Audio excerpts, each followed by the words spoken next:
So PCOD problem ఉన్న వాళ్ళకి ఆ ఫాలికల్స్ నెంబర్ అనేది చాలా ఉంటుందన్నమాట. అంటే ఒక ఓవరీలో మామూలుగా పీసీఓడి ప్రాబ్లం లేని వాళ్ళకి, హార్మోన్ ప్రాబ్లం లేని వాళ్ళకి ఒక ఓవరీలో చూస్తే అరౌండ్ 10 to 13 ఫాలికల్స్ కనిపిస్తాయి.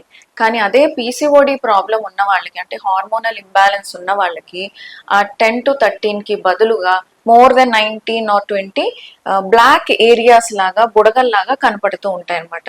దాన్నే పీసీఓడి అంటారు. అంతేగాని అవి నిజంగా నీటి బుడగలు కావు. అవి యాక్చువల్ గా ఎగ్స్, అందులో ఎగ్స్ ఉంటాయి. సో పీసీఓడిలో ఏమవుతుంది అని అంటే అన్ని ఎగ్స్ ఆ ఇమ్మెచ్యూర్ స్టేట్ లో అరెస్ట్ అయిపోయి ఉంటాయి. ఎందుకు? హార్మోనల్ ఇంబ్యాలెన్స్ వల్ల, హార్మోన్స్ సరిగ్గా లేకపోవడం వల్ల ఎగ్స్ మెచ్యూర్ అవ్వకుండా ఇమ్మెచ్యూర్ స్టేట్ లో అలా అరెస్ట్ అయిపోయి ఉంటాయి. చాలా మంది దీనికి అడుగుతారు ఇంకొక క్వశ్చన్, ఇలా బుడగలు ఉన్నాయి కదా, ఈ బుడగలు ఉన్నవి తీసేస్తే ఒకసారి సర్జరీ చేసి మళ్ళీ ఆ ప్రాబ్లం రాకుండా ఉంటుంది కదా, మాకు సర్జరీ చేసేయండి అని అడుగుతూ ఉంటారు. కానీ అది ఎంతవరకు కరెక్ట్ కాదు. ఎందుకు అనంటే పీసీఓడి ప్రాబ్లం అనేది ఫర్ గాడ్ సేక్ అది ఓవరీలో ప్రాబ్లం కాదు. పీసీఓడి అనే ప్రాబ్లమ్ మనకి జీన్స్ నుంచి స్టార్ట్ అవుతుంది. అంటే మన జీన్స్ లో ఉండే ప్రాబ్లం వల్ల మన బాడీలో ఇన్సులిన్ అనే హార్మోన్ సరిగ్గా పనిచేయదు. ఆ హార్మోన్ సరిగ్గా పనిచేయకపోవడం మూలాన మనకి ఎగ్ గ్రోత్ కి కావాల్సిన హార్మోన్స్ ఏవైతే బ్రెయిన్ నుంచి, పిట్యూటరీ గ్లాండ్ నుంచి వస్తాయో